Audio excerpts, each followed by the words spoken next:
Le podcast de cette semaine est présenté par ma boutique en ligne préférée pour mes articles de sport et de sport d'endurance et de plein air, en fait, qui est Altitude Sport. Une boutique 100% en ligne, comme je disais, basée à Montréal, qui ont toutes les plus grandes marques, donc que vous pensiez à New Balance, de North Face, de Oka, par exemple. Ils ont toutes ces marques-là et ils ont évidemment tous les accessoires nécessaires, que ce soit des souliers, des manteaux, des chapeaux, des casquettes.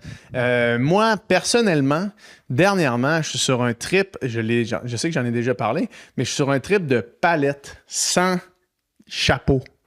Fait que là, la chaleur peut s'évader par la tête. Ça s'appelle une visière, en fait. C'est ça le mot que je cherchais. Je suis sur un trip de visière, donc la chaleur s'évapore par la tête. Ça vous permet de ne pas avoir trop chaud. Parce que là, on a une été quand même clémente jusqu'à maintenant, mais ça se peut que ça se garde prochainement pour les courses qui s'en viennent. Je sais qu'il y a des courses de trail qui s'en viennent.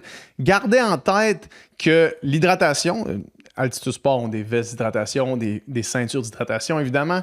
Et la gestion de la température, c'est les choses qui sont capitales. Moi, dans le Ironman de Tremblant, une chose que j'ai faite, puis là, évidemment, Altitude Sport n'ont pas de glace, mais ils ont plusieurs accessoires pour vous garder frais. Mais moi, au Ironman de Tremblant, je me mettais de la glace dans le tri-suit de tous les côtés parce que la gestion de chaleur, c'est capital et avoir du bon équipement qui vous permet de gérer votre chaleur, ben c'est encore plus important avec l'été qu'on est en train de vivre.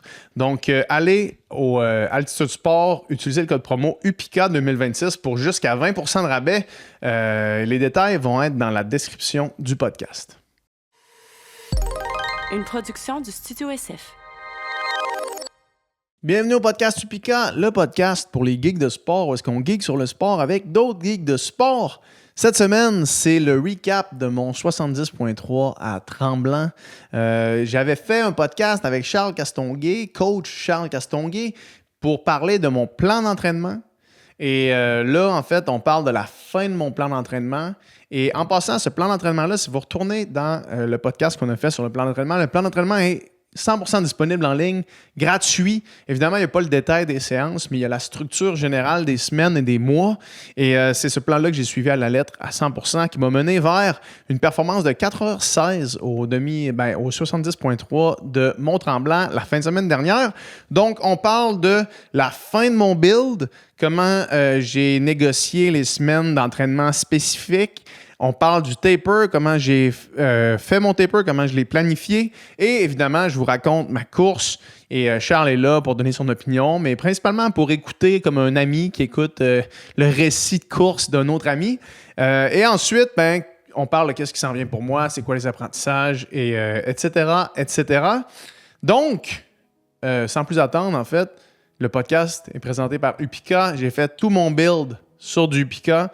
Et dans ma course, même si j'ai oublié mes gels, vous allez entendre cette anecdote-là durant le podcast, j'ai pu dépendre du UPICA sur mon vélo, endurance et carbo, 52 grammes par bouteille. Ça m'a sauvé la vie. Puis le UPICA, je vous le dis, évidemment, c'est ma compagnie, je prêche pour ma paroisse, mais aucun problème digestif, une énergie constante. Ça a été tout au long du build, ça a été pendant ma course. Utilisez le code promo UPICA Podcast pour 10% de rabais sur vos commandes et au upica.ca. Et sinon, bon podcast et à la revoyure.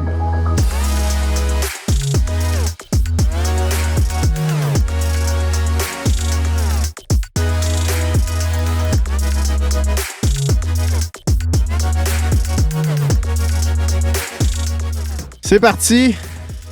Ça crame ici. Oui, ça crame, hein? Direct dehors. Ah, c'est la chaise en plein soleil. Si vous ne voyez pas, nous autres, le téléphone est caché en dessous d'un parapluie pour éviter attacher un dumbbell. Un kettlebell. Plus particulièrement. Ouais, plus particulièrement un kettlebell. Pour faire le recap de mon 70.3 à Tremblant, qui était mon objectif A de la saison. Yeah! On avait fait un podcast, si vous voulez aller l'écouter, si ça vous intéresse plus de rentrer dans la prep comme telle, là, plus que la performance de la journée, on avait fait un podcast là-dessus. Trouvez-le, là, dans le fond, là, marqué 70.3 Tremblant. Vous allez le trouver. UPICA Podcast. T'avais-tu mis ton fichier en ligne, finalement? Tu l'avais Mon cancellé? fichier, oui, je l'avais mis en ligne. That's it? J'ai mis mon sheet en ligne. Vous avez même mon programme d'entraînement que j'ai mis en ligne, puis je l'ai fait exactement. That's it? Je l'ai fait exactement. Tu l'as-tu modifié les... Ce qu'on s'était dit qu'il fallait modifier, je l'ai Il y a modifié. une couple de fois que tu avais été plus fatigué, que tu avais skippé des trucs. Oui, que je l'ai changé aussi That's à it. ce niveau-là. Le gros changement par rapport à ce que je m'étais initialement mis, c'était dans le dernier mois et demi, quand on tombait plus dans le spécifique. Puis que là, j'avais un gros break une journée de la fin de semaine. Je n'étais pas capable de mettre plus que 2 autres intensités dans la semaine. Déjà là, c'était beaucoup, je trouvais. C'était comme, il faut que tu aies du temps pour récupérer. Là. Moi, j'avais le temps de le faire. Mais tu sais, fait que j'avais un workout de bike, un workout de course, où est-ce que j'essayais d'aller chercher un peu toutes les zones. Là. Genre, mon workout de bike, je travaillais le FTP, puis je m'assurais de finir avec des intervalles de VO2. Ouais. Puis tu sais, le VO2, c'est sûr que le power il est moins élevé après un training de FTP. Preload, ouais. C'est ça, pour aller chercher le VO2, mais je finissais mes intervalles avec comme vraiment du VO2 max. Puis la course à pied, ben, je faisais aussi un peu ça. Là, tu sais, je faisais un genre de preload de 3 kilos. Mettons, un des derniers trainings que j'ai fait, là, j'aime ça, on rentre direct dans la geekness. Mais un des derniers trainings que j'ai fait dans ma première semaine à redescendre le millage. Fait que pas la semaine où est-ce que je piquais, pas ma peak week, mais Peak l'autre week d'après. étant 4 semaines avant? 4 semaines avant, oui. OK. Fait 4 que semaines mettons avant. 3 semaines avant l'événement. Ouais, 3 semaines avant l'événement, un genre de training que j'ai fait, c'est 3 kilos au seuil, suivi de 4 fois 800 pace 10, 400 jog, 400 pace 5, 200 jog, 200 fast. OK. Fait que j'étais allé chercher, après le preload, j'allais chercher de l'intensité. Ouais. Puis, Puis est-ce que tu répétais le preload ou tu faisais juste après je répétais pas le preload. Okay, je faisais le preload une fois. 3 kilos seuil, Ouais. c'est quand même tough. Ouais, c'est tough. Hein. Fait que, Seuil, fait que, puis là, je pose des questions, mais seuil fréquence cardiaque ou seuil allure 21? Ou allure 21. Allure 21. Pas mal allure 21, oui. Un petit peu, peut-être allure 21, starter allure 21, puis si je me sentais bien, j'accélérais un petit peu. Allure 15. Juste pour aller chercher un genre de... aller un peu dans toutes les zones pendant la course à pied, parce que je me retrouvais face à me dire, bon, mais comment je fais pour continuer à améliorer toutes les... Tu sais, continuer à bien travailler toutes les zones alors que mes trainings sont quand même restreints dans le temps. Tu sais. Ben, c'est parfait. Moi, honnêtement, presque à chaque entraînement, je vais faire ça. À part quand je fais des longues, incluant du pace marathon, du tempo. Sinon, presque à chaque entraînement, je vais aller chercher un peu de VO2 max à la fin, comme un petit finisher.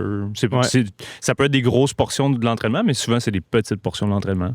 Tu peux quasiment appliquer une espèce de 80-20 même formule. Là. Tu fais genre 80% de tempo, contrôle seuil, 20% de VO2 à la fin, puis c'est pas pire. Là. Ça fait des beaux trainings. Là. Ouais, puis courir en VO2 avec des jambes fatiguées, puis on dirait que la fréquence cardiaque monte plus vite, on dirait que c'est moins taxant musculairement de se rendre dans cette zone-là. Oui, exactement. Ouais. Puis à la fin, tu es moins cassé mécaniquement. Ça te prend moins de temps à récupérer de ce genre de petits efforts-là que de juste faire une grosse séance. C'est sûr que là, si tu t'entraînes pour un 1500, un 3000, à un moment donné, tu n'as pas le choix de faire beaucoup de pace 3000, beaucoup de pace 1500 dans la même séance. Là. Mais quand tu t'entraînes pour un demi, pour un marathon, c'est... Puis après ça, les autres séances, c'était vraiment ma séance clé. Ma semaine tournait autour du brick, du week-end pendant le dernier mois et demi. Parce que je parle du dernier mois et demi parce qu'on s'est déjà parlé de tout ce qui était avant. Là. Ma semaine tournait vraiment autour du brick. Où est-ce que je voyais le brick comme vraiment une occasion de presque simuler les paces de compétition. Puis en simulant les paces de compétition, veux pas, en entraînement, ça va être plus difficile, même si tu le fais moins longtemps. Là, fait que je faisais vraiment ça. Puis, veux-tu la décrire, la séance de brick? Oui, je vais la décrire exactement. Mettons, je vais décrire mon brick dans ma peak week. Oui, exact. Où est-ce que je suis allé le faire chez mon ami Phil, shout-out Phil, à Gatineau. On s'est mis dans son sous-sol, puis on l'a fait. Il faisait encore un peu froid dehors, là, fait que je l'ai fait à l'intérieur. Okay. Puis je trouvais que le faire à l'intérieur, c'était... je vais parler après ça d'un brick que je faisais dehors. Mais celui que j'ai fait chez Phil, c'était vraiment de la bombe. Puis Phil, il avait déjà fait le parcours de Tremblant. Okay. Fait qu'il savait les efforts ressemblaient à quoi un petit peu. Fait que 20 minutes warm-up sur le bike. Après ça, 20 minutes pace de course. Moi, c'était 265 watts. Ouais. 5 minutes 280 watts. Fait que là, on s'en allait sur le sweet spot pour simuler une montée. Genre la fin du chemin du Plessis. Pas la fin encore. Non, exact. Tu vas voir où est-ce que je m'en vais avec ça. Fait qu'on faisait 20 minutes pace de course, 5 minutes un petit peu over pour simuler une montée. Ouais. Puis après ça, 5 minutes Un peu easy under, ouais. pour simuler qu'on descendait. On faisait ça 4 fois. Fait que là, déjà là, tu fais 30 minutes 4 fois. Fait que c'est 2 heures de training juste là. Ouais. Puis là, on finissait avec le finisher qui était un peu pour simuler du Duplessis d'ailleurs. Puis c'était 2 fois 8 minutes où est-ce que tu partais de ton sweet spot puis tu finissais au FTP. Mais là, tu viens d'avoir 2 heures d'un jambe déjà sur le trainer. Puis sur le trainer, il n'y a pas de repos. Là. Le torque est constant. Ouais. Fait que là, on finissait. Puis juste pour te donner la sensation de, OK, c'est quoi être un peu over ton FTP quand ça fait 2 heures, 2 heures et demie que tu es sur le bike. Puis tout de suite après, débarque du bike, mets les souliers, va sur le tapis. Puis là, ça, c'est Phil qui m'avait donné le cue de faire là. Va pas courir easy off the bike parce que t'es échauffé. Genre, commence pas à te faire un échauffement de 20 minutes parce que tes muscles sont déjà échauffés. Clairement. Fait que build le premier kilo, mais après ça, 3 fois 3 kilos à pace de course avec un 200 mètres de jog entre les deux. Ah ouais, hein? Juste pour rester dans la tension constante. Fait que ça m'a fait une course de 45 minutes. Fait que pas une grosse course énorme, mais une course quand même intense avec 9 kilos race pace. Ouais, c'est ça. Ouais. Fait que ça a été dans ma peak week. Ça, c'était ton plus gros break que t'as fait? Ça, c'est mon plus gros break. Ouais, c'est Quand ça, je suis sorti de ça, j'étais défoncé, Ben oui, c'est sûr, mais c'est quasiment... C'est pas une race en tant que telle, mais j'étais c'est... fucking ouais. confiant, par exemple. Oui, 100%. Quand je suis sorti de ça, puis je l'ai fait, puis j'étais comme, OK, non, j'ai réussi à... En plus, là, mon pace de course, c'était 3,58, on y reviendra, là. Mais j'étais comme, j'ai réussi à courir 3,58 après ce training-là. Le reste de la journée, j'ai pas fait grand-chose, mais le lendemain, tu sais, j'étais pas complètement scrap. Ouais. OK. Parce que ça reste du pace pas all out, là, tu sais. Ouais. Fait que ça, puis après Genre, ça... feeling effort, à la fin, c'était quoi, du 8 sur 10 à peu près? Ah ouais, au moins. Ouais, ben à la fin, le dernier, tu sais, les 2 fois 8 minutes pour simuler du Duplessis, là, de build, ça, man, c'était effort max quasiment à la fin. Ouais. Là, c'était vraiment Nice. pété, là. Puis après ça, quand je suis allé faire mes breaks dehors, là, c'est plus compliqué de faire des intervalles dehors. Fait que j'ai retenu la technique norvégienne, une des techniques norvégiennes, qui était Casper Stornes, qui est lui qui a gagné les championnats du monde. Lui, il disait, avant ces championnats du monde, ses long rides, c'était steady, pousse les montées à un wattage X qui est représenté dans la course. Ouais.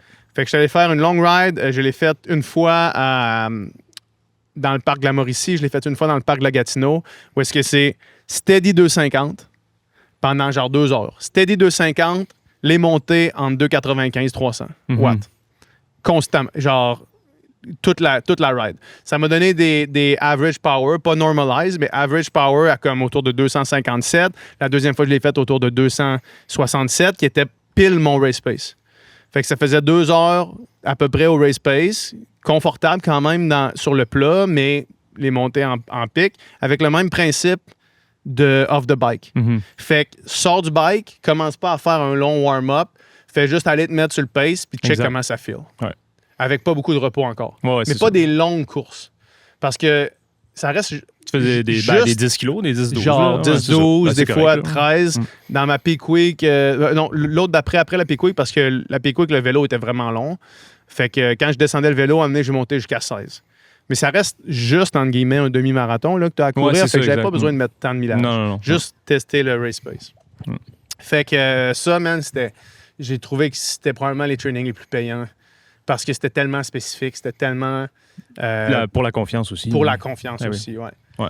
Ben, c'est ça, tu sais, j'entraîne pas beaucoup de triathlètes, mais moi, à chaque fois que je leur donne direct. Tu sais, t'as pas de warm-up de course. Non, là. exact. Tu y vas direct, puis des fois, c'est plus un continu, genre zone 3, ou tu sais, pas nécessairement à allure 21, mais tu peux mettre du pace 30 ou même du pace marathon, là, mais sur un 10-12 kilos post-bike. Là. Puis ça donnait combien de wattage à la course même de moyenne, mettons? Au Ironman, Ouais.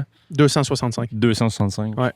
Fait que pile ce que j'avais travaillé. Ouais. Puis ce qui s'est passé aussi dans ce... Est-ce que tu t'es tiré dans le pied en voulant maintenir ça? T'aurais-tu Non. pu le faire mieux? Non, mais je vais en parler. Je vais en parler du bike, mais Ouais. juste pour revenir avant sur ça, c'est que en partant de la peak week, puis en déloadant, puis en rapetissant le brick, en rapetissant en descendant le volume total, mais en gardant l'intensité des 2 autres séances dans ma semaine, ça l'a fait qu'en descendant le volume, à chaque fois que je revenais au brick, je me sentais tout le temps mieux que la semaine d'avant. Puis là, le build-down s'est fait où est-ce que je me suis toujours senti vraiment mieux. Ah ouais. Jusqu'à la semaine avant, où est-ce que j'ai fait une mini forme de ce brick-là. Tu sais, vraiment le dimanche avant, 7 jours avant la race, J'ai fait un bike de 1h30. Puis après ça, je suis tout de suite allé courir pendant faire un 8 kg ou un 9 kg. Puis là, le 200, genre mon average power était à 275. J'étais en zone 2. Puis quand je suis sorti du bike pour aller sur la course, tout de suite, je regarde ma montre 3,45, LT1, début zone 3. Puis là, t'es comme, OK, la course, c'est dans une semaine. Puis genre, il me reste encore une semaine pour récupérer. Puis ça a été vraiment bon pour la confiance, de faire le build-down comme ça, puis de le voir à chaque semaine. Ouais. La distance diminue, mais le feeling est de mieux en mieux. C'est intéressant parce que, en tout cas, dans 75% des cas, je pense, tu te sens quasiment de moins en moins bien, vu que tu déloads. En tout cas, moi, c'est souvent ça qui arrive. Là. Genre 2 semaines avant la course, je me sens pas super bien, puis on dirait qu'il me manque quelque chose ou il y a un petit bobo qui apparaît, des détentions. Puis, mais si t'as juste des feelings qui s'améliorent jusqu'à la course, c'est incroyable. J'ai décidé de pas trop TP. Ouais. Parce que j'ai déjà trop TP. Ce sentiment-là, là, de comme, t'as l'impression que le corps est en arrêt quasiment, puis je l'ai pas, j'ai pas de temps. Tu sais, ma dernière semaine, la semaine de la course, j'ai pratiquement rien fait. Tu sais, j'ai fait un peu d'intensité, mais presque rien. Mais la semaine avant, fait que, tu sais, juste la semaine avant, la semaine de la race week, tu sais, je veux dire, j'étais quand même encore à 12-13 heures de training. Mes intensités, je les ai pas enlevées. J'ai raccourci l'intensité, mais je les ai pas enlevées. Puis comme je te dis, le break, je l'ai fait encore. Fait que j'avais encore le feeling que je gagnais de la fitness et non que j'étais juste... que j'espérais que la fitness s'en aille pas, là, tu sais. Ouais. Puis j'étais... c'est ça, fait que j'ai moins TP qu'à l'habitude, puis je pense vraiment que ça m'a permis d'arriver plus confiant le jour de la course. Fait que diminution légère du volume, t'estimerais à combien de pourcentage, mettons? Mettons, ma peak week était à 22 heures. Quand même. Fait qu'après ça, j'ai fait genre 18, 15, 12, puis quand même significatif. 8, ouais. Okay. Ce que j'ai fait aussi, pour en finir avec la fin de la préparation avant de parler de la course, c'est que c'est vraiment une théorie que j'avais, que je voulais tester. C'était 2 théories, en fait, qui allaient une avec l'autre. La première, c'était que le triathlon puis cette distance-là était une épreuve vraiment de jambes. Fait que, dans laquelle les jambes étaient les plus sollicitées. Et ma deuxième théorie était que la natation, pour moi, plus je nage dans une semaine, mieux je vais me sentir en natation. Fait que ce que j'ai fait pour être capable de combiner ces 2 idées-là, c'est que j'ai passé de 2 natations par semaine à 3 semaines avant la course, 3 natations, 4 natations, puis la semaine de race, 5 natations, très légères, mais 5 natations, puis déloader mes jambes le plus possible dans le volume total. Genre. Fait que le volume, en termes d'heures, est resté quand même élevé, mais j'ai vraiment déloadé mes jambes. Puis la natation, ça a fait que quand je suis arrivé la journée de la course, je me sentais prêt à nager comme jamais. Là, je suis vraiment allé chercher des bonnes sensations, musculature spécifique au niveau des épaules, au niveau des bras, puis les jambes étaient vraiment fresh. Intéressant. Ouais, c'était comme 2 théories que j'ai mis ensemble qui, au final, m'ont bien servi. Ont bien servi, oui. Ouais. Ben, ton aspect de jambes, je le comprends, là, parce que moi, c'est souvent, mettons, je sens que mon cardiovasculairement, j'arrive au top.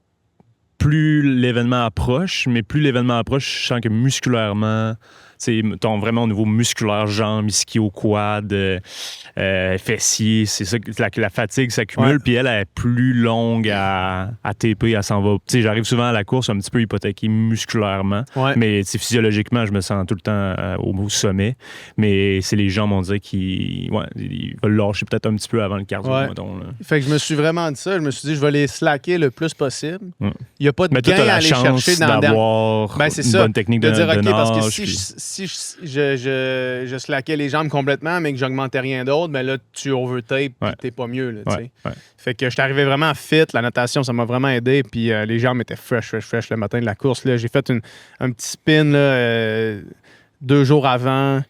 Puis les paces filaient vraiment easy. Tout filait vraiment bien. J'étais en contrôle de mes jambes. Puis j'étais arrivé à la journée de la course, man, confiant. Là, j'étais nerveux parce que c'est une grosse course. J'avais le track la veille, puis la journée. Puis je trouvais qu'il y avait beaucoup de monde, puis que c'était un gros événement. Puis je suis pas particulièrement à l'aise dans des foules. Puis là, beaucoup de monde qui me parle parce qu'ils me reconnaissent. Puis shout-out en passant. Merci de venir me voir. Merci d'écouter le podcast, de supporter les brands. Mais ceci étant dit, quand le monde vient de me voir, je suis pas le gars le plus à l'aise. Mais là, étant donné que c'est ça, c'était la course, mon test-mat, ça a bien passé, mais j'étais quand même nerveux. La course était le dimanche. Fait que là, le dimanche, tu as fait ton dernier break. Le lundi, mollo. Lundi, mollo. Mardi. Qu'est-ce que tu as fait le lundi, mettons? Le lundi, j'ai nagé Ouais. light spin sur le bike. Mardi. Le mardi, bike course avec intensité sur la course. OK. Mercredi, Genre du short intense ou plus du tempo? Qu'est-ce que j'ai fait ma dernière journée? Pas de tempo. Juste du short intense, des 400. Ouais, OK. Des 400 sur la track Ouais. à Gatineau. Après ça, mercredi, bike, natation. Jeudi, bike course, mais là avec un bike qui ressemblait avec un petit peu d'effort de race pace. OK. Vendredi, là-bas, va chercher le dossard. Easy spin. Natation dans le lac. Petit jog le lendemain, le samedi. That's it. C'est ça, c'était ça la dernière semaine. Nice. Ouais. Nice. Ça a bien filé. C'est le meilleur taper que j'ai fait de ma vie, on dirait. De ma vie. Ouais, je pense que oui, là, le mieux exécuté, je pense. Ouais. Puis pour finir avec la prep, dernière question. Tu sais ce qu'on avait dit en termes de semaine deload. Comment t'as trouvé ça? Ça a été parfait, man. Ouais. Les semaines deload, ils ont vraiment bien été. Ouais. Puis, tu sais, tu le vois, T'as-tu mettons... respecté beaucoup ou t'as skippé une semaine de deload de temps en temps? J'ai respecté à 100% ce qui est écrit dans le document que vous pouvez voir sur Sheets. C'est quoi le barème? Tu faisais du 3-1, du 5-1, du 6-1? C'était 3-1. Ouais, tout le temps. 3-1 tout le temps. Puis tu sais, je le vois, mettons ma fitness, tu sais, la fitness sur Strava, c'est pas la chose la plus stable, là, mais je te l'avais envoyé à un moment donné. Puis c'est vraiment comme 3, un petit dip. 3 qui montent, un petit dip. 3, puis là, au final, tu regardes les 5 mois, puis là, c'est genre, tabarnak, c'est un esti. Moi, c'est ma philosophie, c'est ça, c'est que tu peux tellement aller chercher de fitness supérieure en faisant ça que de juste être linéaire tout le temps, puis de une moment donné, ça recrée, parce que tu sais, être linéaire tout le temps sur 5 mois, c'est impossible. Ça, je pense pas que tu vas réussir à aller chercher le niveau qu'un espèce de dip t'amène à chaque fois de récupération puis de surcompensation. Je me sentais tellement bien, les semaines de deload en plus, c'est comme t'en profites pour faire autre chose, là, parce que la semaine d'avant, t'as pas fait grand-chose d'autre parce que c'était la grosse semaine. Fait que là, ça te permet de comme slacker un peu. C'était parfait. Puis, tu le vois à la fin, quand tu arrives à Peak Week, ben là, c'est comment est-ce qu'on maintient cette fitness-là en étant... Fait que c'est comme l'équation de arriver à le jour de course le plus fit possible, mais le moins fatigué possible. Fait que là, tu vois, ça monte, puis là, le dernier mois, il est comme un peu stable. Il pique un peu au break, mais là, il redescend un peu la semaine quand t'es easy. Fait que c'est comme, faut que tu montes le plus haut possible avant de commencer le deload, dans le fond. C'est ça un peu l'idée. Quasiment. Parce que la fitness est comme au plus haut dans ton peak week, techniquement. Puis, mettons que tu avais à le refaire, tu pourrais-tu ajouter un autre bloc à ça? Pour monter encore plus? Que je sacrifie d'autres choses. Il faudrait que je sacrifie d'autres choses dans ma vie. Parce que le peak week, honnêtement, c'était juste ça que je faisais. Oui, mais mettons que tu fais un autre bloc. Mettons, là, tu as fait quoi, 20 semaines de préparation? Mettons, tu en fais 24. Tu penses qu'il y a un avantage à en faire 24? Mettons, t'aurais-tu été chercher un niveau de fitness encore plus élevé? Je pense pas parce qu'il aurait fallu que j'augmente le millage de ma semaine, j'ai l'impression. Ou que peut-être j'aurais pu faire 2 semaines de 20 heures, genre. 22, mettons. Mais peut-être, je sais pas. C'est une bonne question. Mais j'étais tanné à la fin. Honnêtement, j'ai pas la réponse nécessairement.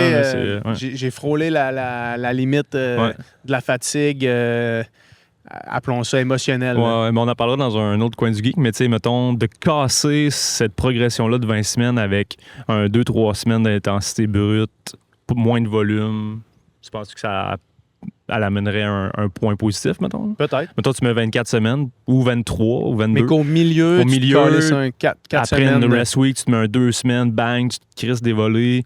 Pas à chaque jour, un bloc d'intensité, une mini recovery week, puis boum, tu repars sur un espèce de volume.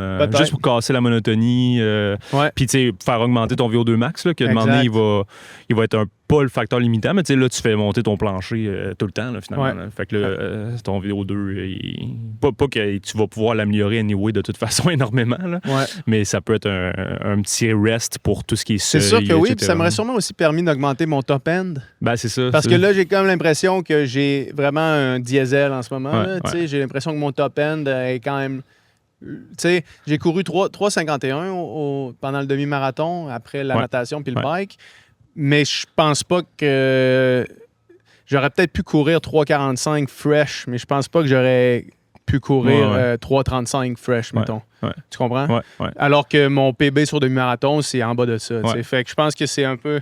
C'est peut-être là. À moins, peut-être aussi que je sous-estime ma fitness globale. En même temps, tu sais, fitness globale n'égale pas fitness à la course à pied nécessairement non plus. exact, Dans le sens que faut que tu sacrifies du temps, puis ça veut dire si tu veux battre ton PB sur demi, il va falloir que tu cours 100 km par semaine. C'est ça, exact. Puis là, tu faisais probablement pas 60 ça. à peu près, c'est ça. ouais. Fait que il faut que tu sacrifies des éléments. T'as pas le choix, là. Ouais. T'as pas le choix, mais overall, c'est pas juste... C'est sûr qu'on se cachera pas qu'en triathlon, la course à pied, ça reste un énorme élément. Ben, en fait, c'est vraiment le combo bike-course, puis c'est l'équation à quel point tu bikes pour être capable de courir après. Ouais. Fait que c'est pas juste 1 + 1 = 2, c'est comment tu gères le premier 1 plus 1 = 2. Tu sais. Ouais. C'est un peu ça, c'est un peu ça l'affaire, là, tu sais. Ouais, je comprends. Mais tu sais, mettons, en général, tu penses que, mettons, dans le fil qui est avec toi, les gens se défonçaient trop sur le bike, puis après ça, ils... Je vais y revenir. Ouais, Je vais y revenir vas-y. après. Fait que c'est ça, finalement, arrive la journée de la course, puis nerveux, mais vraiment en confiance, honnêtement. Je me place, la natation, je me place en avant. Puis là, évidemment, je ne vais pas revenir sur le carb load, là, on en a parlé déjà pas mal, mais tu sais, j'ai aussi été un petit peu plus conservateur sur le carb load. La liqueur. Mais j'ai été un petit peu plus conservateur quand même. Ouais. Parce qu'à Tucson, j'avais vraiment mal dormi. Ah ouais, hein? J'avais presque pas dormi de la nuit. Ouais. Parce que aussi, le lever est tôt. Fait que là, t'es Stresse un peu un peu, nerveux, puis là, le lever est tôt, fait que tu dors mal, puis là, j'avais une boule dans le ventre, puis là, j'étais comme, j'ai-tu pris, genre, trop de carbs? Alors, fait que là, j'ai été quand même conservateur, j'ai mangé des bonbons, puis j'ai bu 2-3 liqueurs dans la journée, mais pas genre des 2 litres, puis une affaire de pas de sens. Fait que j'ai pris moins de carbs qu'à l'habitude pour mon carb load. Mais le matin, j'ai pris un gros déjeuner, à peu près 90 grammes de carbs dans mon déjeuner. J'ai bu du Pika, 2 portions de Pika, en fait, Endurance et Carb Boost. Endurance Plus pour avoir le 100 mg de caféine et Carb Boost. Plus un café. J'ai pas exagéré la caféine parce que je pense qu'à Tucson, ça m'avait joué aussi un peu la caféine sur ma fréquence cardiaque, ma perception d'effort. Qui était élevée au début. Fait que j'ai été quand même plus calme. Fait qu'un petit café instant, je sais pas combien il y avait de milligrammes de caféine là-dedans, plus mon 100 mg dans le Upica Endurance. Et là, je sipais cette bouteille-là jusqu'au départ. Puis tu penses-tu, side question, non même, mais moi c'est mon opinion un peu, mais mettons, les gros carb load, là, justement, tu penses-tu que c'est un peu surévalué, ça?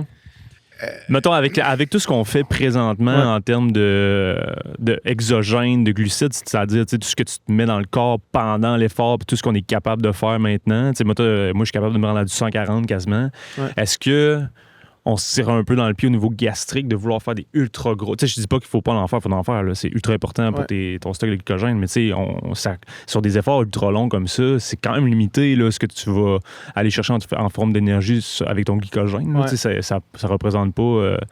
il faudrait demander à Ben, mais tu sais, je pense pas que ça représente 50% de l'énergie déployée durant ton effort. Là. Sûrement pas. Tu dois plus brûler ce que tu rentres. C'est ça, pendant la exact. course, fait que, est-ce que...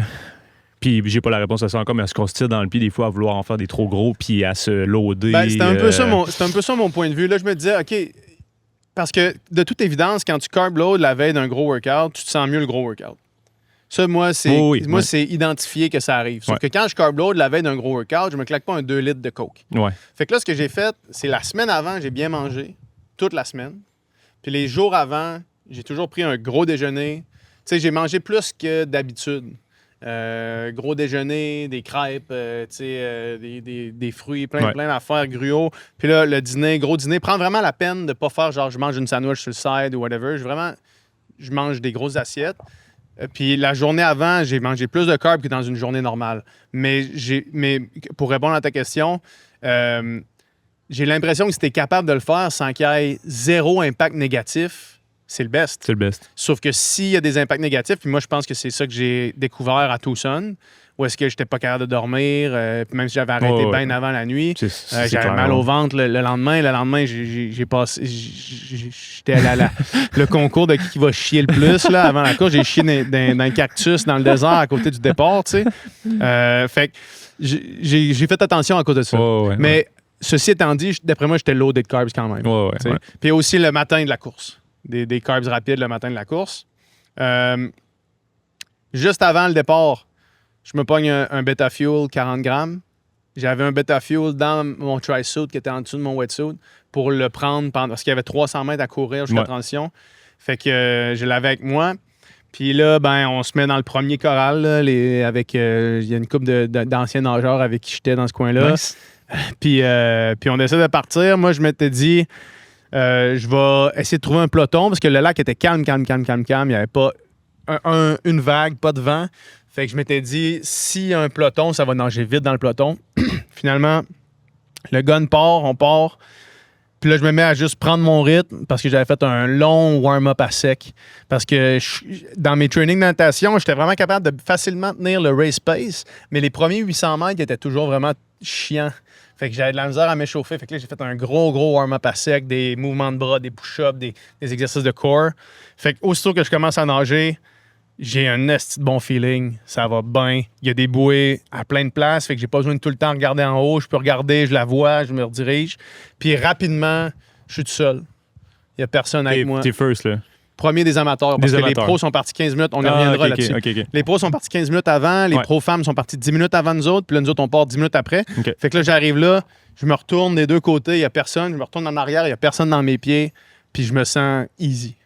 C'est-tu à ça que tu t'attendais un peu? Non, pas du tout? Non, parce que je les connaissais, les autres gens qui étaient là. Quand tu es dans le premier choral, tu connais le monde autour de toi. C'est pas comme s'il y a quelqu'un qui était random, qui allait nager à ces vitesses-là.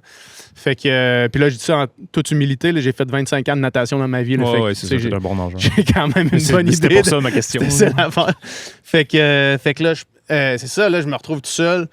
Tourne la première bouée, le ciel se claire, gros soleil qui rebondit sur l'eau. C'est genre... Man, c'est insane le spot. Fait que je réussis à enjoy vraiment le processus dans l'eau. Je suis pas dans le rouge. Mettons, le heart rate fonctionne mal dans l'eau, là, mais je devais être si pas LT1, début zone 3 max. Ce qui est quand même nice quand tu es à une bonne intensité dans l'eau. Là. Ouais. Fait que, t'es-tu capable de pogner tes fréquences cardiaques maximales dans l'eau vu que tu es très bon nageur, toi? Non, parce que les bras vont complètement sauter avant. C'est ça, 5 battements ou 10 battements en bas de ta fréquence max? C'est dur à dire, je l'ai jamais calculé. Okay. J'ai jamais calculé. Ça aurait été cool quand de j'étais savoir. plus jeune, j'étais capable. Plus maintenant. Quand j'étais plus jeune... Non, mais c'est ça. Quand t'étais plus jeune, mettons, là, tu penses-tu que t'as atteint ta fréquence max? Oui, tu fais un 400 en l'autre, ta fréquence max, tu l'atteins, c'est sûr. C'est 4 minutes à bloc. Là, mais il faut que tu sois un excellent nageur. Là, parce que si t'es pas un excellent... Moi, j'ai impossible que j'atteigne ma fréquence max dans l'eau. Exact. Tu vas te noyer avant. C'est ça. C'est ça. Avant, j'étais capable, plus maintenant. Maintenant, les bras et l'autre trop. Ouais, c'est ça, exact. Fait que, un peu comme en vélo, c'était... Il Exact. faut que tu sois un excellent cycliste pour être capable de prendre tes vraiment max. Sinon, les jambes, ils sautent avant. Ouais, exact. La course, c'est le seul que le monde sont quand même capables. Ce qu'ils font. Ce qu'ils font quand même. Fait que c'est ça, tourne, j'arrive aux marches, ils nous font sortir du lac. Là, je sors, puis là, il y a Phil Mainville qui est là, qui est le gars qui a gagné l'année passée. Puis là, il me fait « Let's go, PH! » Ils sont à 1 minute en arrière de toi. OK, il compétitionnait pas, là. Non, il était là, il était juste... il était dans l'organisation, je sais pas quoi, il y avait une oreillette. Fait que d'après moi, il travaillait pour quelqu'un, là. That's it. Pour qui tu travailles? Il me crie « Let's go, ils sont à 1 minute derrière toi. » Puis là, je dézippe mon wetsuit, sauf que là, je réalise que c'est 300 mètres de course. Puis les allées sont pleines des deux bords, man, des spectateurs. Du monde qui attendent leur monde, tu sais. Parce que derrière moi, il y a du monde en tabarnak qui s'en viennent. On est 3000 à faire la course, tu sais. Fait que là, sauf que là, je sors. Mais là, man, je suis tout seul là. L'allée d'honneur, mon gars. Puis là, je le dis. Un genre de. Quand tu regardes l'UTMB, puis que. C'est ça, tu passes à travers, ou ben non, le Tour de France. Highlight de ma vie. C'est cool. Highlight de ma vie. Puis je le dis sans exagérer, c'était insane parce qu'en plus. Dans ce setup-là, évidemment qu'il y a une surreprésentation du monde qui me connaissent. C'est pas comme si je vais me promener à l'épicerie et pas ici, là. Le monde s'en calisse, là. Mais c'est que là, le monde est au Ironman. Fait que le nombre de personnes qui me connaissent est quand même élevé. Fait que là, le monde criait « Let's go, PH! Let's go! » Puis là, moi, je décide mon wetsuit, le gros tri-suit Upica. « Let's go, Upica! Let's go! » Je suis tout seul, man. C'est insane. C'est 300 mètres de ça, man, à courir, à faire genre... le bruit dans les oreilles. Pendant ce temps-là, je sors mon gel, je pogne mon gel. J'avais la fréquence cardiaque basse en finissant la natation, mais là, man, je suis à bloc dans la foule, je capote, mon gars, c'est fou. Fait que là, j'arrive dans transition, je suis hyped comme j'ai jamais été, man. Genre, je suis craqué bien raide. Transition se passe bien. Monte sur le vélo. Je pars sur le vélo. J'ai même pas, je sais pas... Transition combien de temps, mettons? 3 minutes 30, je pense, Ok. de la sortie de l'eau Ouais, c'est ça que je voyais. jusqu'au Parce que je départ. me disais, en tout cas, 3 minutes 30, c'est quand même long comme transition, Ouais, mais ouais. là, c'est un 300 mètres à C'est faire. 300 mètres de course, c'est C'est ça. quasiment 1 minute et demie, Ouais. genre 1 minute 15, Ouais. on va dire. Là, Mettons, parce que je là, t'es sais, pas à bloc, mais- en travaillant, man, j'ai peut-être, je peux peut-être me sauver 30 secondes Ouais, de c'est cette ça, transition-là, ouais, max. ouais. Là, Ben, puis là, ouais. c'est si, Mais c'est pas ça qui va si faire les la différence. souliers sont sur le vélo, Ouais, là, je pars à ouais. la course puis je me plante pas. Tu sais. Ouais. C'est genre des techniques de pro, mettons, Ouais, pour me ouais. sauver 30 Avec secondes. les élastiques. puis Ouais, tout, c'est là, ça. Le ouais. reste du temps, pour vrai, j'ai fait vraiment ça bien. Là. Tu sais, mis mes bas, je suis parti. Sauf que là, j'ai 500 mètres de fait sur le bike. Puis là, je réalise que dans l'excitation de la transition, je m'étais préparé 5 gels Beta Fuel à prendre, à mettre dans mon tri-suit. Je les ai pas avec moi. Là, Mhm. là je fais tabarnak. C'est quand même 200 grammes de carbs que je viens de laisser sur le tapis à côté de mes souliers. Là man, dans ma tête, je suis en train de faire la montée Ryan, puis là, je troubleshoot. Qu'est-ce que je fais? Parce que j'ai 52 grammes dans chacune des bouteilles. Fait que un scoop d'endurance, de Upica Endurance, un scoop d'Upica Carb Boost dans chacune des bouteilles. Sauf que j'ai une des bouteilles qui est une bouteille de sûreté. Parce que dans le fond, je savais que ça allait prendre 2 heures, 2 heures et demie, plus comme 2h20, 2h30. Fait que je ne vais pas me clencher 650 ml sur le bike quand tu ne suis pas tant que ça. J'en avais une de sûreté s'il faisait fucking chaud, mettons, j'en échappais une. Fait que là, je me disais, bon, est-ce que je me gave avec 3 bouteilles risquant d'aller courir avec le ventre plein puis que ça me donne mal au cœur? Est-ce que je pogne, il y avait des Morten sur le parcours, 4 ravitaux avec des gels Morten. Fait que là, ma stratégie, ça a été, bon, mais reste dans ton effort. T'as bien mangé, t'as bien déjeuné, t'as bien carbé avant, t'as pris un 40 grammes avant la natation, un 40 grammes tout de suite après la natation. Là, t'as 2h20 avant de retourner au ravito. Bois tes bouteilles. Du moins, fie-toi à ton plan d'hydratation que tu avais fait. Fait qu'au moins 2 bouteilles, s'il fait chaud, débute la 3e. Et pogne les gels Morten au ravito. Fait que j'arrive au premier ravito, pogne un gel Morten, le volontaire, il passe, puis lui, il semblait vraiment savoir comment faire. Fait qu'il me l'a avancé, puis il me l'a traîné avec moi pour que je puisse vraiment le prendre. Fait que là, pogne le gel, c'est un 25 grammes. Je fais, c'est sûr, ça aurait été mieux le 160, là, Morten 160. Mais là, quand t'oublies tes gels, tu peux pas trop te plaindre, là. Fait que prends le premier gel.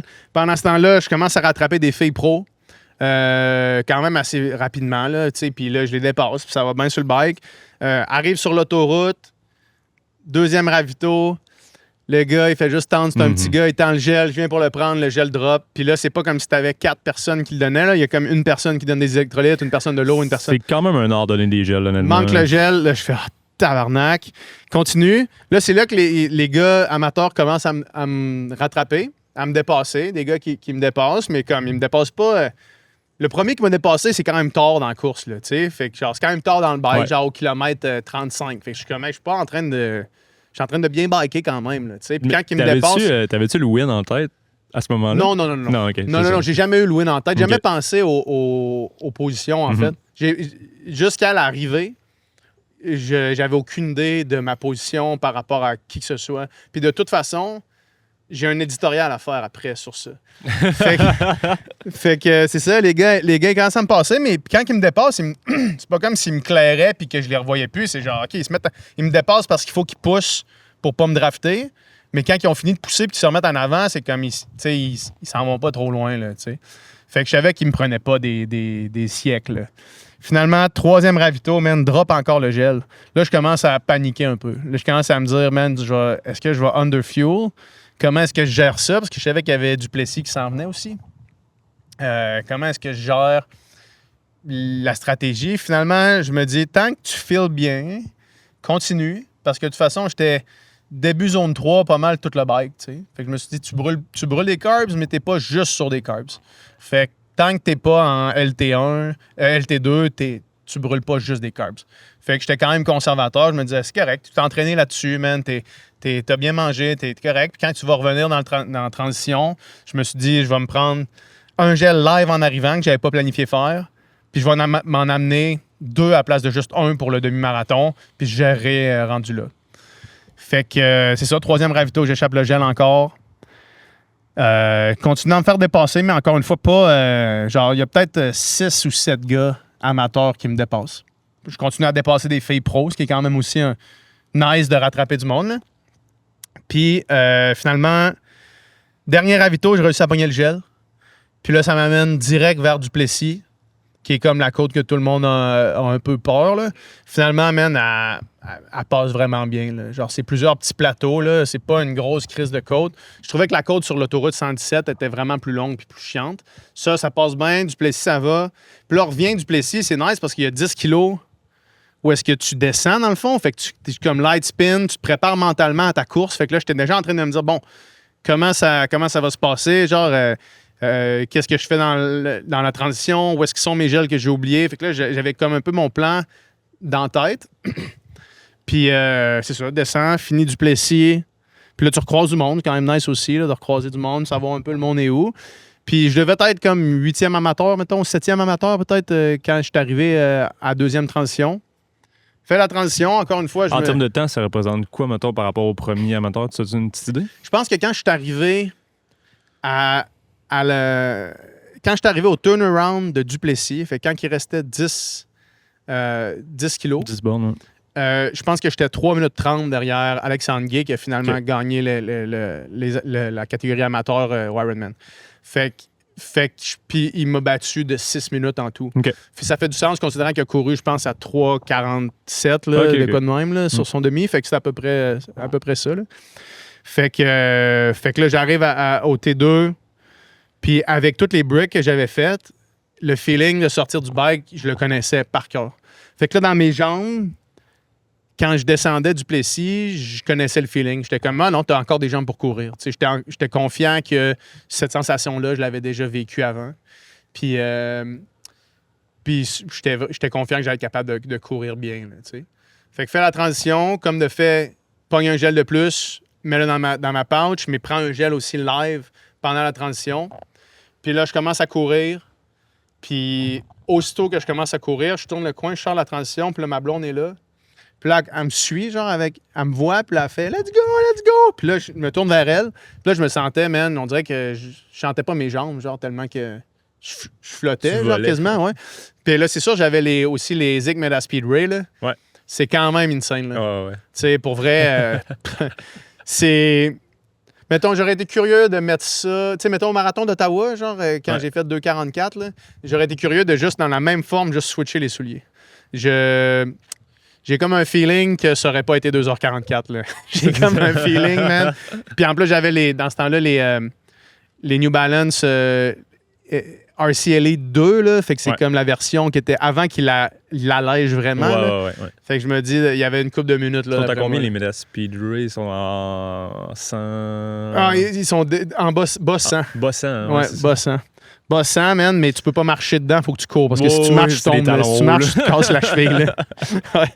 Fait que, ouais, man, je commence à courir. Puis là, ma blonde, elle me crie après. Elle fait « Let's go, let's go! » Puis là, je me tourne, je fais « Hey, ça va vraiment mieux quand t'es entraîné, hein? » Puis là, elle fait « Arrête de parler! Cours plus vite! Si tu me parles, ça veut dire que tu cours pas assez vite, cours plus vite! » Puis là, je cours, puis là, je l'entends encore crier en arrière de moi, puis elle me suit, puis je fais « Ouais, tabarnak! » Je regarde ma montre, je suis à 3,43. Là, je fais, hey, je regarde, là, elle était au bout, même de même, elle n'est plus capable de me suivre. Finalement, elle dit, OK, c'est beau, let's go, on s'en va tantôt. Puis là, je pars. Puis là, c'est démonté au début, là, le parcours. Mais man, je sens pas mes jambes, mon gars. Puis là, je rattrape un gars. Je rattrape un autre gars. Première vraie montée, il y a un gars qui m'avait dépassé, le premier à m'avoir dépassé. Il marche dans la montée. Fait que là, rattrape ce gars-là. Puis là, dans les montées, je commençais à être vraiment sur le bord des crampes des quads. Mais je me disais, quand ça descend, vas-y, mollet, ischio, en descendant. Fait que là, aussitôt que ça s'est mis à descendre, les crampes sont comme parties. Puis là, tu descends jusqu'au petit train du Nord. Puis là, c'est un faux plat descendant. Puis là, man, je continue à rattraper des gars, un après les autres, man. Puis ce feeling-là est insane. Et c'est insane. Je savais que c'était faux plat descendant jusqu'au bout de Petit Train du Nord. Mais après ça, faux plat montant en revenant. Fait que je me disais, garde-toi-en, sois conservateur, panique pas, reste dans ton affaire. Chaque ravito, je me prenais de l'eau, gorgée d'eau. Quand il y avait de la glace, je me prenais de la glace. Dans le tri-suit en avant, dans le tri-suit en arrière. Je me crissais de l'eau sur la tête. Je restais dans mon effort, je me concentrais. Puis là, pogne un gel à 7 kg, pogne un autre gel à 14 kg. Quand j'ai fait le turnaround sur Petit Train du Nord, je m'étais dit, essaie pas d'accélérer, c'est juste de garder ton rythme. Fait que tu passes de faux plat descendant à faux plat montant, essaie de rester sur le même pace. Finalement, c'était même chose, 3,51, 3,52, 3,50, 3,53, mettons dans ce range-là, là, constamment pendant tout le retour. Puis là, la stratégie de prendre un gel de plus avant la course, puis un gel, puis 2 gels pendant, ça m'a rattrapé un peu en envie de chier, autour du kilomètre 12. Fait que, aussitôt que je prends mon 2e gel, on dirait que le gel, man, il a passé de bouche à cul là, en genre 5 secondes. Là. Fait que là, il fallait que je laisse comme un genre de 2 kilos à me demander si j'arrêtais à la toilette pour finalement emmener ça s'en va. Puis là, j'hésitais sur le 2e gel, mais je me suis dit, bon, t'es rendu là, t'es rendu au kilomètre 16. Là. Pop un gel, puis rentre jusqu'au bout. Là. Fait que ça, j'ai fait. Puis il a fallu que j'arrête de chier vraiment à l'arrivée automatiquement. Là, ouais. OK. Ben, après l'arrivée. Après l'arrivée. OK. Mais fait que finalement, man, je me rends jusqu'au bout. Puis c'est jusqu'à l'arrivée. Puis là, l'arrivée, le monde capote, man. Puis là, c'est quand j'arrive que je savais même pas le temps que j'avais fait parce que t'es comme, monte sa natation, des Garmin sur le bike, monte sa course. Fait que j'avais aucune idée. J'arrive, man. Puis là, je vois 4h16, 04. Là, je fais genre... Fuck yeah! Puis là, on me disait, man, t'es 2e chez les amateurs. Là, je fais genre, what? Finalement, je suis arrivé 2e, mais il y a un gars qui m'a battu qui est parti plus tard sa natation. Il est parti dans un. À la puce. Il m'a battu à la puce, mais il est parti plus tard. Fait que je l'ai jamais vu me dépasser. Fait que non, man, honnêtement, quand je suis arrivé, c'était juste un. Tu sais, ma fréquence cardiaque, je t'en parlais l'autre fois, là, après Tucson, c'est quand tu es capable de builder ta fréquence cardiaque jusqu'à la fin de la course, ça veut dire que tu as bien dosé, tu sais. Puis ça m'était jamais arrivé avant. Puis là, tu vois, ma fréquence cardiaque, man, c'est juste une longue ascension vers VO2 à la fin. Là, ouais. Probablement que si tu atteins ta fréquence max dans ce genre d'effort-là, à la fin, c'est que tu aurais pu t'en donner un petit peu plus avant. Ben, c'est ça, je m'étais dit. Tu arrives à 5 ou 7-8 battements avant ta fréquence max, c'est que tu as bien dosé, là, d'après moi. Là. Je m'étais dit que c'est Ben qui m'avait écrit ça avant la course. Il m'avait dit, d'après moi, pour que tu aies la meilleure performance, il faudrait qu'en finissant, tu te demandes si tu aurais été capable de biker un peu plus. Et comme de fait, aujourd'hui, mettons, je me dis j'aurais peut-être été capable de biker un petit peu plus. Parce que mes jambes étaient vraiment fresh à la sortie du bike. Fait que je me dis peut-être j'aurais été capable d'en mettre un petit peu plus, mais en même temps, j'ai été capable de courir à 3,51, ce qui est vraiment plus vite que je pensais que ça allait être. Là. Je pensais que moi, je visais en bas de 4. En bas de 4. Si j'avais fait 3,59, j'aurais été vraiment stoked. Puis là, 3,51, man, c'est... Genre, 3,51, c'est un peu ça qui me fait dire... dans ma réflexion après, de faire dire, OK, il y a plus de potentiel qu'il y en avait, que je pensais qu'il y en avait dans cette distance-là, parce que c'est quand même fort, là, tu sais. Ouais. Puis ton objectif A+, c'était en bas de 4h30, genre? En bas de 4h20. 4h20? Si je faisais 4h25, j'étais vraiment content. Si je faisais sub 4h20, 4h19, 59, j'étais fucking hype. Ouais.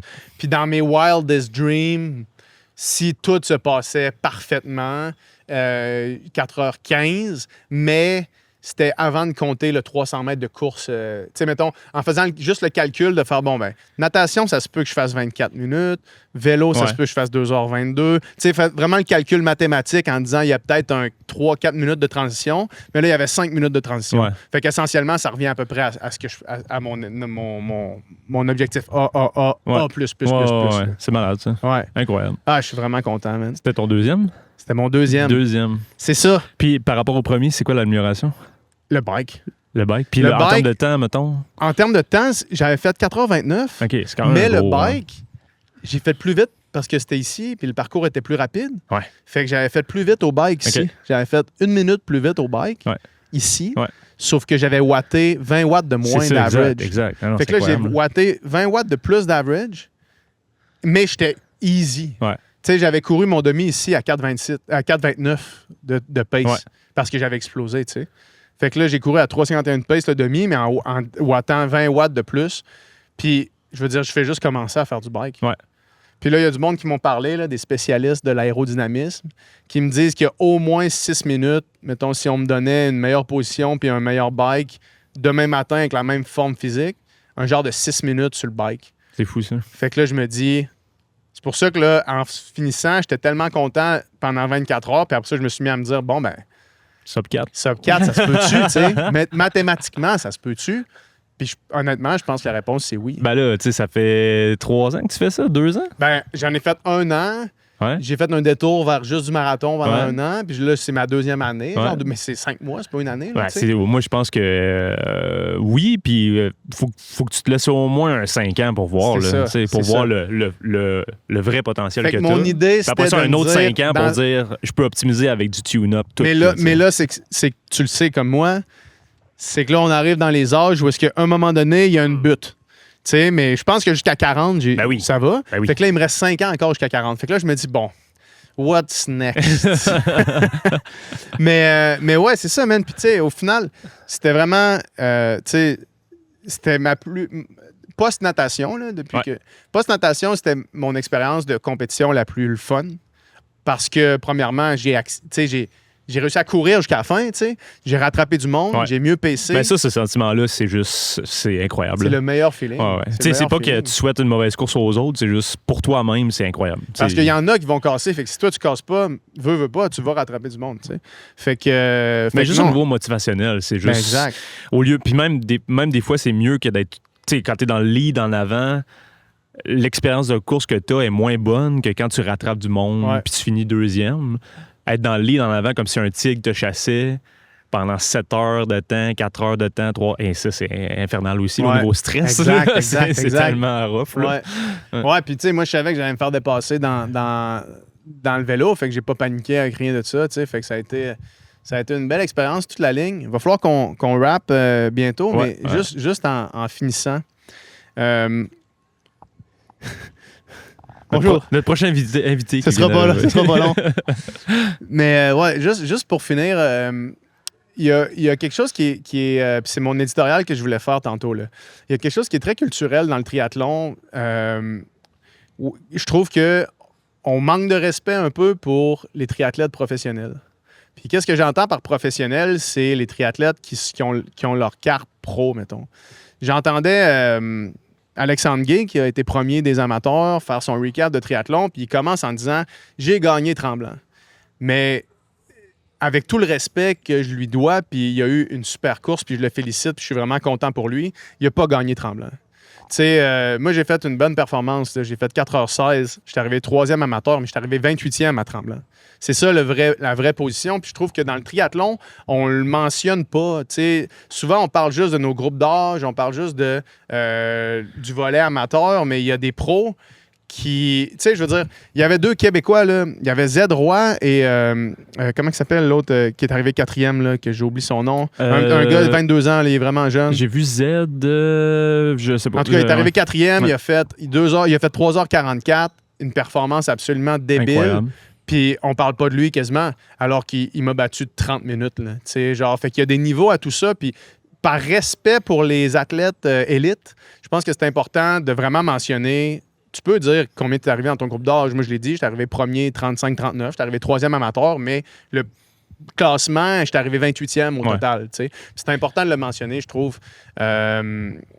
Parce que c'est ça, man. Parce que Ben, tu sais, quand tu fais un marathon, là, tu dis pas, t'enlèves pas les élites de ton marathon. Non, Quand c'est tu dis je ça. suis arrivé 37e, tu dis pas je suis arrivé 3e alors qu'il y en a 34 qui t'ont battu. Là, tu sais. Fait que c'est important de le mentionner parce que ça les discrédite eux autres un peu. Puis ça fait que, tu sais, moi, j'ai juste fait un recap de ma course, puis là, c'est genre les accolades comme si j'étais l'athlète du siècle alors que le gars qui a gagné, il m'a battu de 34 minutes. Puis j'en conviens que c'est pas tout le monde qui fait 4h16 là, sur un demi-Ironman, sauf que les fleurs doivent aussi revenir à ceux qui le font parce que c'est encore plus impressionnant. Tu sais. Ouais. Mais tu sais, moi, puis c'est drôle que tu en parles parce que je pensais à ça. J'ai été jogger tantôt, puis j'ai pensé à ça pendant 12 kilos. Puis j'étais comme, c'est quand même particulier dans le triathlon en particulier où, tu sais, c'est tellement, le age group est tellement important, genre, Ouais. on dirait. Puis je comprends pas. Puis, tu sais, je veux pas que personne me lance des tomates, mais je comprends pas ce phénomène-là dans le sens que, me sens sur un marathon, il y a très peu de marathoniens. Il y en a qui m'ont déjà parlé de ça, mais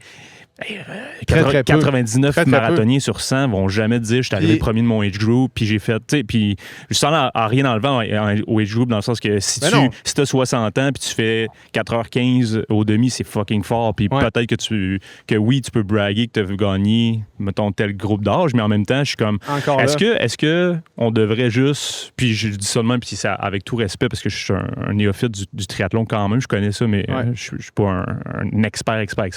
Mais tu sais, je veux dire, est-ce que ça devrait juste être aboli pour les moins de 50 ans, les moins de 60 ans? Puis Ben, en fait, je pense que le problème, c'est que c'est pas toujours. Il n'y a pas toujours un peloton pro. Ouais, je comprends. Fait que ça fait que les. Tu sais, mettons, l'an passé à Tremblant. Phil Mainville, avec 3,58 ou 3,57, a gagné Tremblant. Ouais. Puis lui, il a gagné Tremblant pour vrai, mais il n'y avait pas de peloton pro. Mais- Puis mais- il serait arrivé Ouais. 8e. Mais pourquoi, tu sais. pourquoi mettons, le peloton pro part en avant? Tu sais, c'est ça aussi. Tu sais, pourquoi, mettons, il y a plein Ben, de pourquoi qu'il se marathons? fasse chier avec du monde trop lent? Non, je comprends, mais tu sais, en même temps... En fait, il pourrait juste partir en rolling start comme un marathon. Ouais, c'est ça, Fait qu'ils exact. partent dans le corral en avant. S'il y en a qui sont pas bons en C'est natation, ça, ils se font exact. dépasser Non, par c'est les ça. genoux. Moi, c'est ça que je veux dire, dans le fond. là. Ça pourrait. Tu sais, je veux dire, puis ça nivellerait un peu ce que le public observe aussi, Ouais. parce que là, ça fait comme deux courses complètement différentes, on dirait. Là, En fait, finalement, là, c'est tu sais. c'est aussi qu'il y a un gros bracket d'argent dans ça, j'ai l'impression. Puis que Ouais. plus tu mets des age groups, Ouais. puis plus tu mets l'attention sur les age groups, Ouais. mais plus Ben, il y a de ça age groups reste qui une vont grosse payer business, leur là. billet vers les championnats C'est du ça, monde. c'est ça. Puis tu sais, là, à la fin, c'était comme la remise des... Ça, c'est une autre affaire, les championnats du monde. C'est comme, je vais au championnat du monde d'Ironman. Tu vas au championnat du monde age group d'Ironman. Mhm. C'est deux choses complètement différentes. Les championnats du monde de Ironman, c'est pas la même chose que les championnats du monde de groupe d'âge Ironman. C'est Ouais. important de faire la distinction. Mhm. Parce que, tu sais, mettons, moi, j'aurais pu aller au championnat du monde 35-39.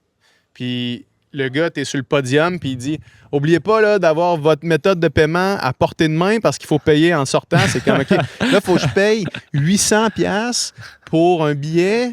Puis en sachant même pas si je vais avoir 2 semaines de vacances en octobre Ouais. ou qu'il faut avoir mon billet d'avion, Ah, mon ouais, Airbnb. Fait que plus tu mets de groupe d'âge, Ouais. ben plus il y a de monde qui vont payer leur billet groupe Ouais. d'âge. Puis Ouais. plus il y a de monde qui vont parler du fait qu'ils sont allés au championnat du monde groupe d'âge. Fait qu'il y a une grosse braquette d'argent aussi Je pense, là-dedans. je pense que tu sais, l'important là-dedans, c'est de pas. Moi, en tout cas, je discrédite pas la performance de personne Moi non du plus, tout. au contraire. Tu sais, genre, je pense que tout le monde fait des performances exceptionnelles. Puis moi, je le vois aussi dans la course à pied, dans le sens que c'est juste de mettre au niveau les élites ou les excellences, ou peu importe comment on les appelle, au niveau qui devrait être, dans le sens... Mettons, genre, tu sais, moi, je suis bon sur marathon, on va dire, là. Mais je me compare à Thomas Fafard. Exact. Tu sais, je peux dire que j'ai gagné tel marathon, mais c'est parce que Thomas Fafard était pas là. C'est ça. Il m'aurait cassé une hostie de volée. là. Je suis désolé, là, il m'aurait pris 30 minutes. Puis si, mettons, je vais faire, peut-être que ça va arriver, les championnats du monde de 100 km, tu sais, je vais faire quand même... Tu vas y aller j'étais allé, humblement en je sachant. suis allé, mais la Ouais. réalité, c'est que le gagnant va me prendre 1 heure. Là, tu sais. Ouais, c'est ça. Fait que, tu sais, c'est juste de dire, c'est des très bonnes performances, c'est vraiment exceptionnel, mais à quel point eux, c'est exceptionnel. C'est ça. Puis tu sais, peut-être que oui, il devrait y avoir plus de spotlight sur ces gens-là qui t'ont pris 30 minutes, qui vont me prendre Exact. 1 heure, qui vont prendre... même, tu sais, JP, il est 3 fois meilleur que moi, souvent, puis ils vont lui prendre une demi-heure pareil. tu sais. Souvent, la question, c'est comme, OK, mais eux autres, c'est des pros. Puis c'est comme, OK, c'est quoi ta définition de pro? Parce que le gars qui a gagné, Harry Clough, qui a gagné le Ironman Tremblant chez les pros, puis qui va aller au championnat du monde Ironman chez les pros, il coach sur le side. Fait que Ouais. lui aussi, il a une job. Oh, là. il y a une job. C'est ouais. pas comme si ce qu'il faisait, c'est juste s'entraîner. Ouais. Fait que moi, c'est juste par respect pour ce monde-là. Puis c'est, encore une fois, rien enlevé à tout le monde qui gagne leur catégorie d'âge ou qui se classe bien. Même moi, le premier, là, qui se Mais classe je pense que bien la amateur. majorité des gens sont d'accord avec ça. dans le Exact. sens C'est que- juste dans le spin qu'on y donne Ouais, sur c'est les ça, réseaux exact. sociaux, Ouais. dans ce que j'entends. C'est juste de faire attention à la façon avec laquelle on le mentionne parce que je trouve que ça manque un petit peu de respect pour ceux qui sont élites. Tu sais. Ouais. Puis c'est ça. La réalité, c'est que le gagnant, il a fait quoi? Le gagnant là, du demi. Là. Il a fait 3h42, je pense. C'est ça. là, ouais. Fait que tu sais, c'est quand même... C'est une scène, là. Il a couru Fait une que 08 son Mettons demi-marathon. que tu aurais gagné le amateur, tu aurais quand même été une demi-heure en arrière de lui. là, tu sais. Ben, le gars qui a gagné, il est une demi-heure en arrière. Tu sais. C'est ça. 28 minutes. Fait que, tu sais, c'est très fort, mais ça Ouais. reste, c'est ça. Exact. Le gars, il a pris une demi-heure. Il y, a, il y a des niveaux à toutes. Là. Ouais, c'est ça. Fait que, puis encore une fois, c'est pas pour te dénigrer aucune Ben non, performance ben non, pas du du tout. C'est juste Pas du tout. pour mettre de l'avant ou pour niveler C'est vers le surtout haut celle Pour respecter des le pros. plus les performances élites. Exactement. Tu sais, Ouais. c'est incroyable. Fait que ça, c'était mon éditorial, mais sinon, on va rapper ça. C'était mon recap Let's go. du Ironman Tremblant. Merci la gang, puis on se revoit la prochaine fois.